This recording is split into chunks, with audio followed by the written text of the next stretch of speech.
बैठ गया, हिलाना मत उसको जरा, नहीं तो पिटवो करेंगे जम के। देखिए बाबू, एक्स्ट्रा दिमाग लगा वाला बंद कर, ठीक नहीं? जैसे बैठल बैठ जा। अरे तोरा पीछे नहीं जगह मिल रहा था, तू हिलाओ तो तोरा कुछ आते हैं इधर।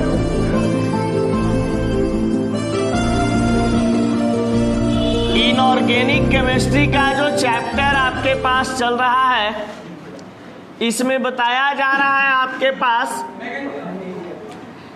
कि आपके कोऑर्डिनेशन कंपाउंड चैप्टर है, कोऑर्डिनेशन कंपाउंड चैप्टर है। अब ये कोऑर्डिनेशन कंपाउंड को हम लोग उप संयोजक यौगिक या संयोजन यौगिक के नाम से जानते हैं। अब देखिए, इस चैप्टर में आपको बताया गया है क्या चीज से रिलेटेड, तो आपको बता दें कि कोऑर्डिनेशन कंपाउंड उप संयोजन यौगिक की अगर हम बात करते हैं तो इसमें हम लोग कॉम्प्लेक्स स्फीयर, लिगेंड और लिगेंड का टाइप, डेंटिसिटी, ये सभी चीज के बारे में क्या कर लिए, स्टडी कर चुके हैं, समझ गए। अब यहाँ पर एक चीज आता है जो सबसे इम्पोर्टेंट है, यहाँ पर एक आता है ऑक्सीडेशन नंबर, जहाँ से क्वेश्चन आपका 12th एग्जाम में पूछे जाते हैं, और एक होता है आपके पास कोऑर्डिनेशन नंबर। तो कोऑर्डिनेशन नंबर का कभी कभी क्या करता है कि आपका बस मतलब एक डिफिनेशन पूछ देता है, व्हाट इज कोऑर्डिनेशन नंबर, इसको बस लिखना होता है। लेकिन ऑक्सीडेशन नंबर जो यहाँ पे होता है, ऑक्सीडेशन नंबर निकालने के लिए सिखाएंगे कि ऑक्सीडेशन नंबर क्या होता है। ऐसे 11 क्लास में हम लोग ऑक्सीडेशन नंबर पढ़े थे, ऑक्सीडेशन एंड रिडक्शन टॉपिक पढ़ाए थे। अरे ठंडा के समय था, उसके बाद ऑर्गेनिक चालू करना था हम लोग को। चलिए, तो अब देखते हैं बाबू, यहां पर आज एक छोटा सा टॉपिक बनाइए जिसका नाम है बाबू coordination compound, coordination compound, sorry coordination number, coordination number जिसको लिखते हैं उप संयोजन संख्या। चलिए, यहां पर सबसे पहले इसका थ्योरी नोट करते हैं, थ्योरी के बाद इसको हम लोग समझने का प्रयास करेंगे। देखिए बाबू, यहां पर जो आपके पास कोऑर्डिनेशन कंपाउंड होते हैं, इस कोऑर्डिनेशन कंपाउंड में कहा जाता है कि एक आपके पास क्या होता है, कोऑर्डिनेशन नंबर होते हैं। अब यहां पे बताया जा रहा है कि कोऑर्डिनेशन नंबर क्या होता है। तो देखिए, अगर हम सिंपली बात करते हैं तो एक बार इस थ्योरी को जरा पढ़ लेते हैं, जो वीडियो में साफ साफ नहीं दिखाई दे रहा होगा, आप बोल के जो बोलेंगे उसको लिख सकते हैं। The total number of monodentate ligand attached to the central metal in complex is called coordination number. किसी कॉम्प्लेक्स के केंद्रीय परमाणु के साथ जुड़े एक दंती लिगेंड की कुल संख्या को उप संयोजन संख्या कहते हैं। फिर यहां पे आता है सेकंड थ्योरी, यहां पे डिफिनेशन के रूप में, the number of sigma bond between the central metal atom and ligand in complex is called coordination number. किसी कॉम्प्लेक्स में केंद्रीय परमाणु तथा लिगेंड के बीच सिग्मा बंधन की संख्या को उपसंयोजक संख्या कहते हैं या उपसंयोजन संख्या कहते हैं। अब जरा सा इसको समझने का प्रयास करते हैं, ध्यान दीजिएगा सब लोग। यहां पर कोऑर्डिनेशन नंबर में देखिए बाबू, कोऑर्डिनेशन नंबर एक्चुअली में होता क्या है, जरा सा समझना, डीपली बता रहे। जैसे मान लो कि यहां पे हमारे पास 1 2 3 4 लिगेंड है, एक बच्ची, एक प्रिंस है, एक छोटू है, एक सुधांशु है। अब ये 4 लिगेंड हमारे पास हैं और हम क्या है, सेंट्रल मेटल एटम। तो हम लोग मिल करके, लिगेंड और सेंट्रल मेटल एटम मिल करके एक कोऑर्डिनेशन कंपाउंड का फॉर्मेशन कर रहे हैं। यानी कि कोऑर्डिनेशन कंपाउंड का फॉर्मेशन तभी संभव है जब सेंट्रल मेटल एटम रहे और उसके साथ क्या चीज रहता है, लिगेंड रहता है। लिगेंड को हमेशा छोटी ब्रैकेट से दर्शाते हैं और ये पूरा कॉम्प्लेक्स को हम लोग ऐसे बड़ी आयन से दर्शाते हैं, बड़ी ब्रैकेट से दर्शाते हैं, यानी कि स्क्वायर ब्रैकेट से दर्शाते हैं। अब यहां पर कहता क्या है जरा सा समझना, इस सब बंदा मोनोडेंटेड है। ये कौन सा डेंटेड है, मोनोडेंटेड। ये कितना दांत रखता है, एक दांत। मोनोडेंटेड का मतलब एक दांत, यानी कि एक के हमारे साथ ये बॉन्ड बनाएगा। जैसे प्रिंस अकेले है तो अकेले संख्या इसका हमारे साथ एगो बनेगा, समझ गए। अगर मान लिया जाए कि ये लड़का कुछ और है, ये लड़का कुछ और है, ये लड़का कुछ और है, अब मान लो, मानने में क्या जा रहा है। अब बताओ कि ये लिगेंड सभी लिगेंड, तो सभी जब सिंगल बॉन्ड के साथ हमसे जुड़ रहे हैं तो बताइए कि सेंट्रल एटम के साथ ये सब लिगेंड आपका कितना बॉन्ड टोटल बना रहा है, 4 बॉन्ड बना रहा है। यानी कि कह सकते हैं कि जितना मोनोडेंटेड लिगेंड की संख्या होती है उतना ही बॉन्ड का फॉर्मेशन होता है, और जितना बॉन्ड का फॉर्मेशन होगा उतना ही मोनोडेंटेड लिगेंड की संख्या होगी। अब मोनोडेंटेड लिगेंड का मतलब होता है वही कि जिसके पास सेंट्रल एटम के साथ एक कोऑर्डिनेट बॉन्ड बनता हो, उसे हम कहते हैं क्या चीज, मोनोडेंटेड। बाइडेंटेड में क्या बताए थे कि वैसा लिगेंड जो सेंट्रल मेटल एटम के साथ क्या करता हो, 2 कोऑर्डिनेट बॉन्ड का फॉर्मेशन करता हो। लेकिन यहां पर आपका डिफिनेशन में ही डाल दिया है कि the total number of monodentate ligand attached to central metal in complex sphere या complex is called coordination number. यानी कि जो आपके पास कॉम्प्लेक्स स्फीयर होते हैं, कॉम्प्लेक्स होता है, उस कॉम्प्लेक्स में कोई सेंट्रल मेटल एटम के साथ जितने लिगेंड जुड़े रहते हैं उस लिगेंड की संख्या को हम क्या कहते हैं, कोऑर्डिनेशन नंबर कहते हैं। कोई दिक्कत? अब एक बात बताओ, एक बाप है, 4 बेटी उसकी है, समझ गए। अब बताइए चारों बेटी जो है बाप से सिंगल बॉन्ड से जुड़ा हुआ है, समझ गए।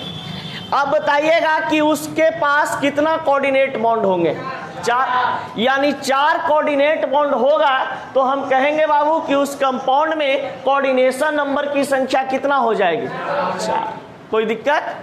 अब एक बात बताइए, अब आपके दिमाग में ये चीज आ रहा होगा कि सर लिगेंड ही सेंट्रल मेटल एटम से क्यों जुड़ता है, तो इस संजना बात बता देगी।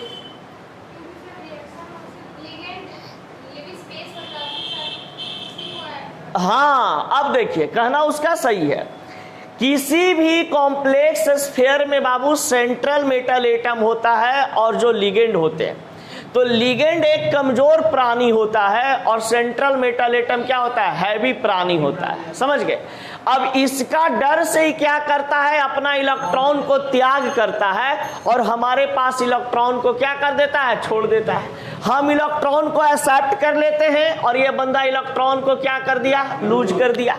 यानी कि इलेक्ट्रॉन को जैसे त्याग करता है, सपोज दैट मानो कि लिगेंड के पास इलेक्ट्रॉन देने के लिए समय है, इलेक्ट्रॉन ही हमको देना चाहता है, लेकिन अगर सेंट्रल एटम हम हैं और हमारे पास वैकेंट ऑर्बिटल खाली नहीं है इलेक्ट्रॉन से, तो बताइए क्या हम इलेक्ट्रॉन को ले सकते हैं, नहीं।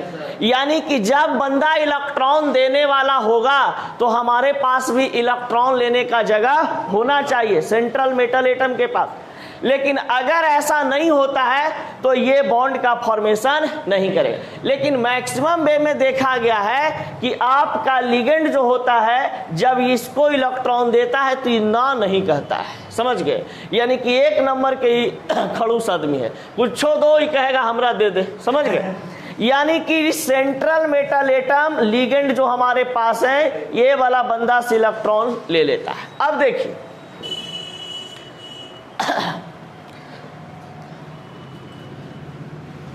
यहां पर बोला है कि सेंट्रल एटम के साथ सिग्मा बॉन्ड की संख्या। अब एक बात बताओ, जरा सा समझाते हैं, कुछ माध्यम से समझिएगा। ये सब एग्जाम्पल लिख लिए थे ना।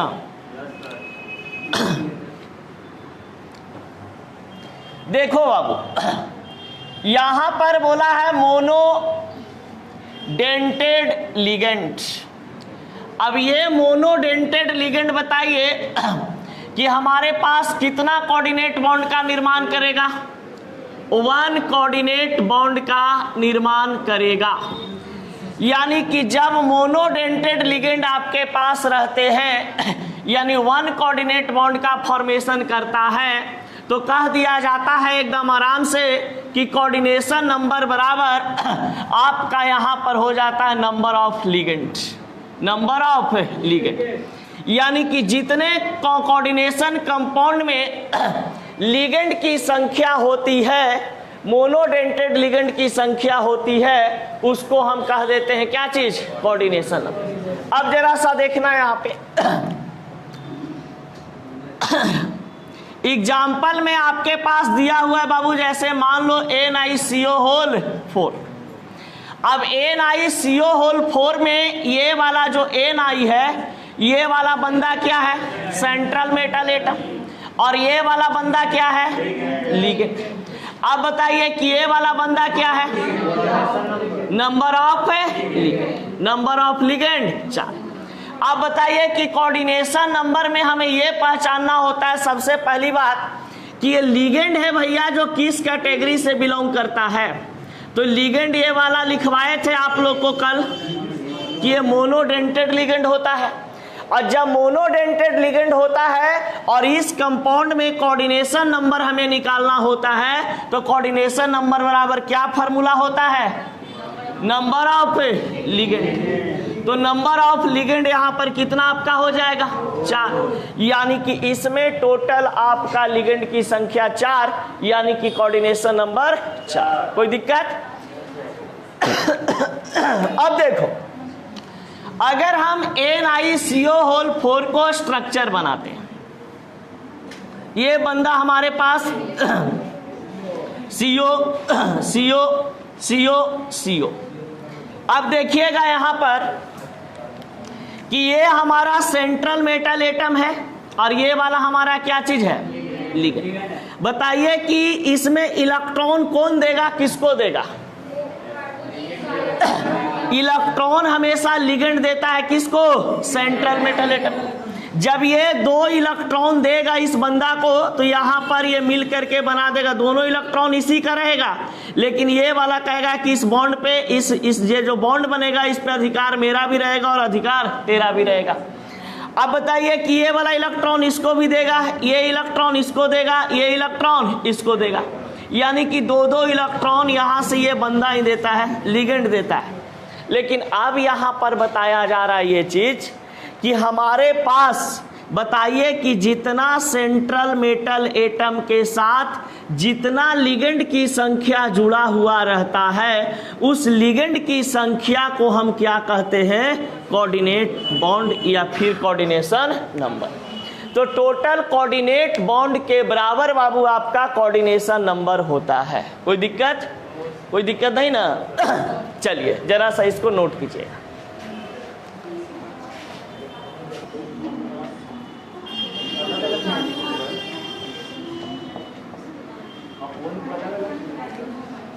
देखिए यहां पर बोला बाबू कि in complex compound coordination number is not depend upon charge या आयन।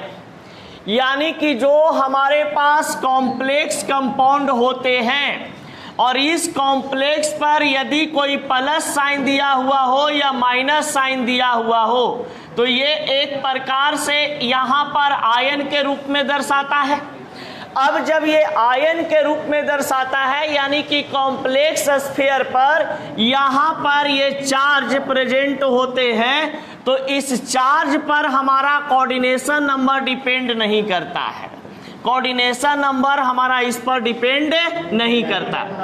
अगर यहां पर कितना भी चार्ज दिया हुआ रहे तो उस चार्ज को इग्नोर करके सिर्फ कोऑर्डिनेशन नंबर आपको दिखावा करता है किसका?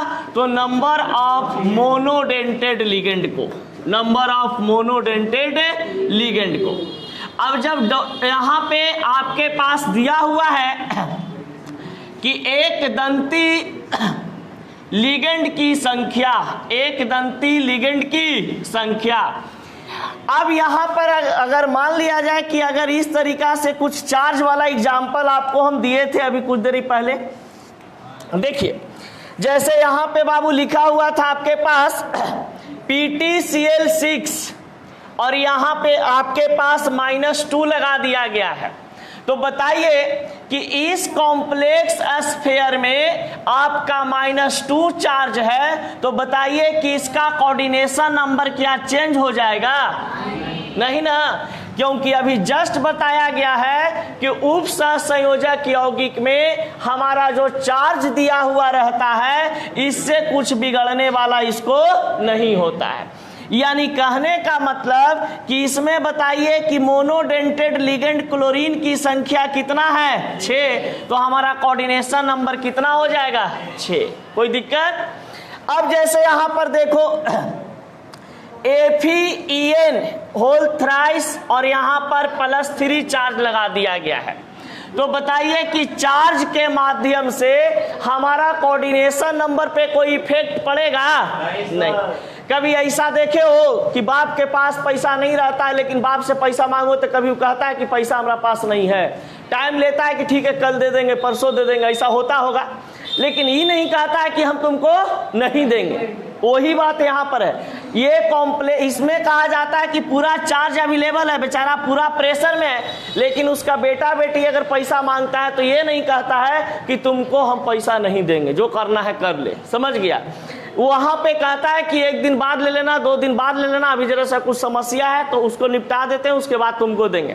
तो यही बात इसके साथ होता है कि जब किसी कॉम्प्लेक्स कंपाउंड में या कॉम्प्लेक्स स्फीयर में, कॉम्प्लेक्स आयन में चार्ज दिया हुआ रहे तो चार्ज पर कोई प्रभाव नहीं, कोऑर्डिनेशन नंबर पे कोई प्रभाव नहीं पड़ता है। किसका प्रभाव नहीं पड़ता है? आवेश का। आवेश का कोई प्रभाव नहीं पड़ता है। अब बताओ बाबू कि इसमें मोनोडेंटेड लिगेंड की संख्या कितना है? तो बताइए कि कोऑर्डिनेशन नंबर यहां पर कितना हो जाएगा? 3। अब कोई दिक्कत? एग्जाम हॉल में आपके पास अगर ऐसे दे दे K4 FeCN6, बताइए इसमें कोऑर्डिनेशन नंबर कितना हो जाएगा? 6 हो जाएगा। ढेर बच्चा कहेगा सर इहो वाला तो जुड़ल रहेगा ना, तो एक रो लिख देंगे, तो ऐसा नहीं होगा। डिफिनेशन में क्या बोला गया है कि सेंट्रल मेटल एटम के साथ जो लिगेंड जुड़े रहते हैं, तो कितना लिगेंड जुड़ा हुआ है? तो यहां पर कोऑर्डिनेशन नंबर 6। अब कोई दिक्कत नहीं होगा, अब समझ में आ गया होगा आप लोगों को। छोटू न्यू स्टूडेंट, कुछ प्रॉब्लम? कुछ तो प्रॉब्लम हो ही रहा होगा, फिर भी लिखिएगा। चलो लिखो बाबू।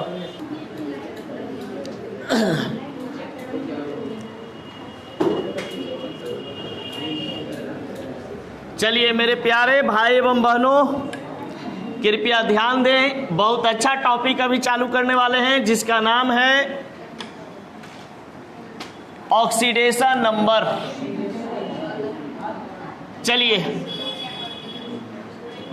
ऑक्सीडेशन नंबर,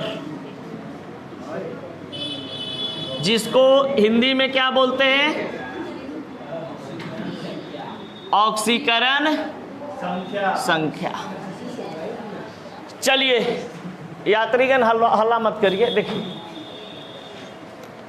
यहां पर ऑक्सीडेशन नंबर की बात कर रहा है, तो देखिए बाबू, कहा जाता है आपके पास कि अगर कोई आपके पास कोऑर्डिनेशन कंपाउंड दिया हुआ रहे, आपके पास कोऑर्डिनेशन कंपाउंड दिया हुआ रहे, जिसको हम लोग क्या बोलते हैं? उप सहसंयोजक यौगिक। अब जरा समझिएगा कि कोऑर्डिनेशन कंपाउंड जब आपके पास दिया हुआ रहता है तो आपका एक काउंटर आयन रह सकता है और नहीं भी रह सकता है, लेकिन इसके अंदर में एक होता है आपके पास क्या चीज? Complex sphere. Complex sphere. अब आपको पता है कि कॉम्प्लेक्स स्फीयर के अंदर में एक पार्ट होता है सेंट्रल मेटल एटम और एक होता है आपका क्या चीज, लिगेंड। अब जरा समझिएगा, किसी भी कोऑर्डिनेशन कंपाउंड में यदि काउंटर आयन दिया हुआ है तो सही बात है, कोई दिक्कत नहीं है। अगर काउंटर आयन नहीं दिया हुआ है वो भी अच्छा बात है, कोई दिक्कत नहीं है। लेकिन मान लो कि किसी कोऑर्डिनेशन कंपाउंड में कॉम्प्लेक्स स्फीयर नहीं दिया रहे, तो बताइए वो कोऑर्डिनेशन कंपाउंड कहलाएगा? नहीं ना कहलाएगा। तो कॉम्प्लेक्स स्फीयर का कोऑर्डिनेशन कंपाउंड में होना अति आवश्यक है। अब ये कॉम्प्लेक्स स्फीयरवा के अंदर कौची कौची रहता है बाबू? सेंट्रल मेटल एटम और ये आपका क्या चीज, लिगेंड। अब यहां पर जरा समझिएगा, लिगेंड का वैल्यू आपके पास दिया हुआ रहता है। ये लिगेंड आपका पॉजिटिव हो सकता है, निगेटिव हो सकता है, न्यूट्रल हो सकता है। लेकिन ये सेंट्रल मेटल एटम जो होता है इसका हमेशा ऑक्सीडेशन नंबर आपको X मानना पड़ेगा, क्योंकि इसमें ऑक्सीडेशन नंबर हमेशा किसी भी कोऑर्डिनेशन कंपाउंड में ऑक्सीडेशन नंबर हमेशा किसका निकाला जाता है? सेंट्रल मेटल एटम का। लिगेंड का हम लोग ऑक्सीडेशन नंबर नहीं निकाल सकते हैं, क्योंकि ये लिगेंड का वैल्यू पहले से आपको पता है, तो हमेशा सेंट्रल मेटल एटम का ऑक्सीडेशन नंबर निकाला जाता है। अब देखिए, क्योंकि इसमें जो लिगेंड होते हैं, इस लिगेंड का जितने भी चार्ज होता है तो उस चार्ज का जो वैल्यू है, उसका चार्ज जो होते हैं वो एक नंबर से कांस्टेंट होता है, यानी कि वो कभी बदलता ही नहीं है। लेकिन ये central metal atom D block element होते हैं ना। आप बताइए कि सेंट्रल मेटल एटम किस ब्लॉक का एलिमेंट होता है? D block. अब ये डी खंड का एलिमेंट होता है, तो 11 क्लास में पढ़ाए हैं कि डी ब्लॉक के एलिमेंट्स जो होते हैं बाबू, इसका वैलेंसी और ऑक्सीडेशन नंबर वेरिएबल होता है, माने बदलते रहता है। अब बदलते रहता है तो कोई एक वैल्यू नहीं ना मान सकते हैं, इसका अलग अलग रूप में इसका वैल्यू होता है। तो डी ब्लॉक के जितने भी एलिमेंट्स होते हैं उनका ऑक्सीडेशन नंबर निकाला जाता है, क्योंकि इसका ऑक्सीडेशन नंबर और वैलेंसी क्या होते हैं? वेरिएबल होते हैं, बदलते रहता है। अब देखिए, ऑक्सीडेशन नंबर निकालने में सबसे पहली बात हम लोग करते क्या है? तो ऑक्सीडेशन नंबर निकालने में यहां पर method of oxidation number, method of oxidation number, oxidation number यानी कि ऑक्सीकरण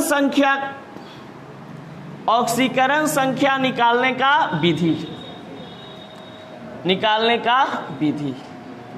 अब देखिए, सबसे पहली बात समझिएगा, यदि काउंटर आयन दिया हुआ रहे तो काउंटर आयन दिया हुआ रहे तो उसका वैल्यू लिखना है, और नहीं दिया हुआ रहे तो वैल्यू नहीं लिखना है। समझ गए?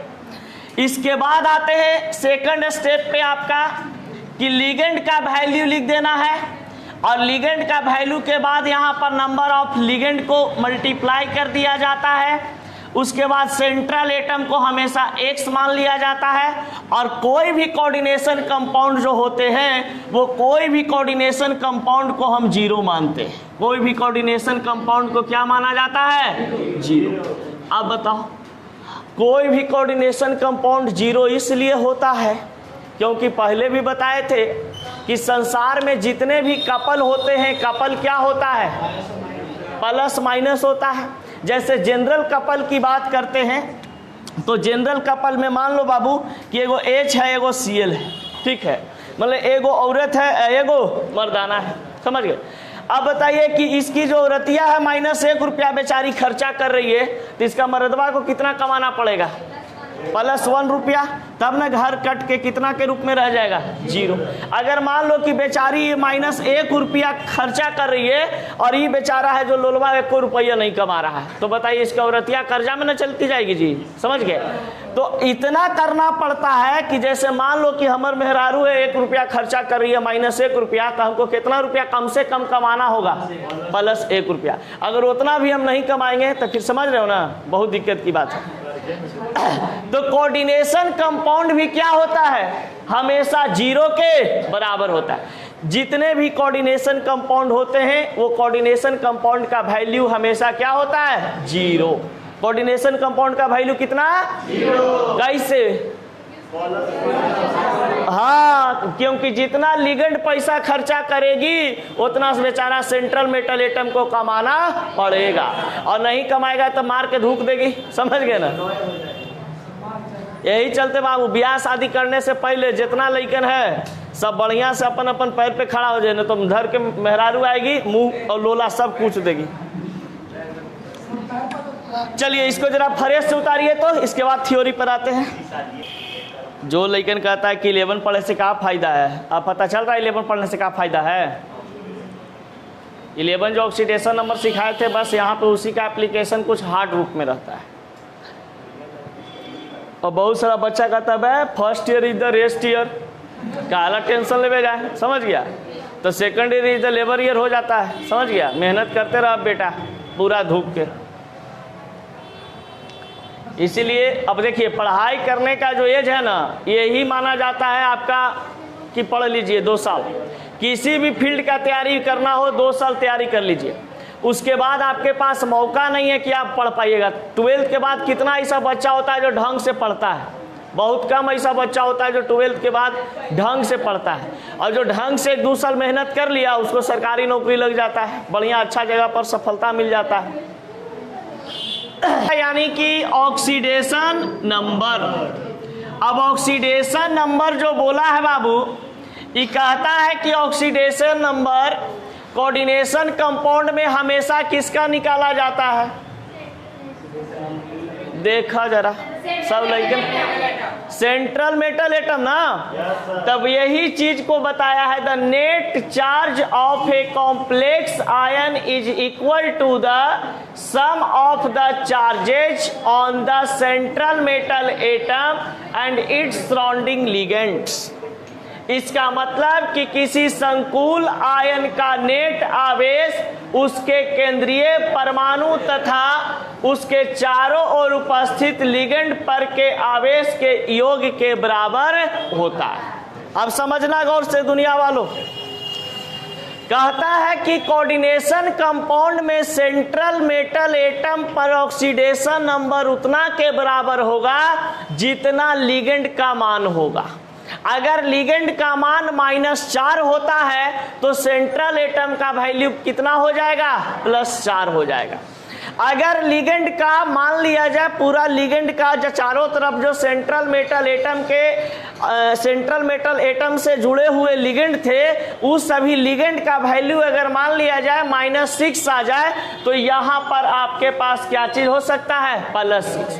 अब एक चीज देखना, और oxidation number central metal atom का या तो पॉजिटिव हो सकता है या तो निगेटिव हो सकता है या तो न्यूट्रल हो सकता है। एक बात ध्यान देना ये वाला, ठीक है, ये पॉइंट लिख नहीं पाए लेकिन ये वाला लिख लेना अगर चाहो तब, कि सेंट्रल मेटल एटम का ऑक्सीकरण संख्या या तो निगेटिव हो सकता है या तो पॉजिटिव हो सकता है या तो न्यूट्रल हो सकता है। अब कैसे होगा बताएंगे।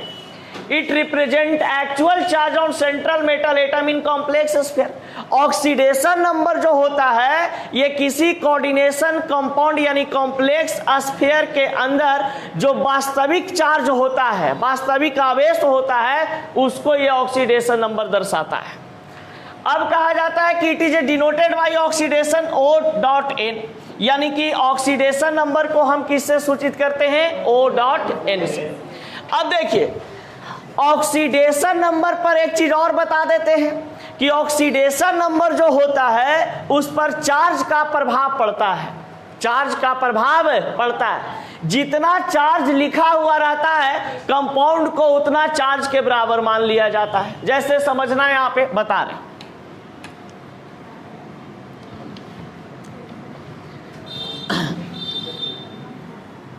एक बात बताओ, यहां पे आपको कह दिया जाए बाबू कि NiCO4 में निकेल का ऑक्सीडेशन नंबर निकालें, ऑक्सीडेशन नंबर निकालें। ये आपका क्वेश्चन बैंक में क्वेश्चन बहुत बार आया है, आपका प्रीवियस ईयर DPPS में भी क्वेश्चन बहुत जगह मिल जाएगा आपको। NiCO4 ये कोऑर्डिनेशन कंपाउंड है कि नहीं है, है ना?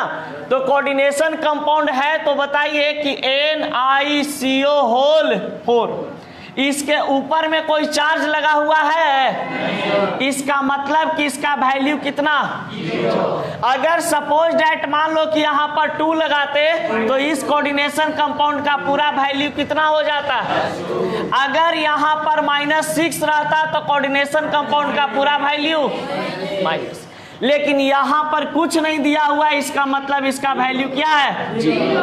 अब बताओ एक बात कि इसमें किसी भी कॉम्प्लेक्स स्फीयर के अंदर यहाँ पर ऑक्सीडेशन नंबर किसका निकाला जाता है, सेंट्रल मेटल एटम को X मान लिए। अब बताओ निकेल को X माने, ये अलग जाति का लोग है ना, ये लिगेंड है, तो बताइए कार्बोनिल कैसा लिगेंड है, न्यूट्रल लिगेंड है, लिखवाया था ना, PH3 NH3 कार्बोनिल, ये सभी कैसा लिगेंड आते हैं, न्यूट्रल लिगेंड, यानी कि इसका वैल्यू कितना हो जाएगा, कितना लिगेंड है, बराबर, पूरा कंपाउंड कितना के बराबर। अब बताइए X + 0 बराबर X का वैल्यू कितना आ जाएगा, निकेल को X माने थे तो निकेल का ऑक्सीडेशन नंबर कितना के बराबर। अगर कोई आपसे पूछे कि आपका NiCO4 में निकेल का ऑक्सीडेशन नंबर क्या होगा, तो क्या होगा, ये तो लॉन्ग मेथड हुआ, देखते के साथ कैसे बना देना ये समझो। जैसे यहां पर बताए थे, डिफिनेशन याद करो, जितना लिगेंड की संख्या होती है, यानी कि जितना लिगेंड पर चार्ज होता है उस चार्ज के योग के बराबर किसका होता है वैल्यू, यानी सेंट्रल मेटल एटम का। तो बताइए कि एक कार्बोनिल का वैल्यू 0 होता है, तो मल्टीप्लाई 4 करेंगे तो इसका वैल्यू क्या हो जाएगा, कौन तो लड़का 4 कर रहा है। अब बताओ इसका 0 जब वैल्यू आ गया तो इसका वैल्यू अपने आप क्या हो जाएगा, 0। मान लो कि NiCO4 है, इसमें कहा जा रहा है कि CO बेचारा है जो 0 रुपया खर्चा कर रहा है, क्या रुपया खर्चा कर रहा है, 0 रुपया। तो बताइए कि उसका हस्बैंड को कितना कमाना पड़ेगा, ओकर मलकिनी जब खर्चा नहीं कर रही है तो कमाने का जरूरत है कुछ है, आराम से पड़ा लगलाओ खाए लेने, समझ गए। चलिए इसको जरा उतारिएगा, इसलिए बोले हैं कि पूरा लिगेंड एक बार अपने माइंड में सेट कर लो, negative ligand, positive ligand, neutral ligand, या पीछे से आप देख सकते हो कौन कौन लिगेंड आपके पास होता है। वीडियो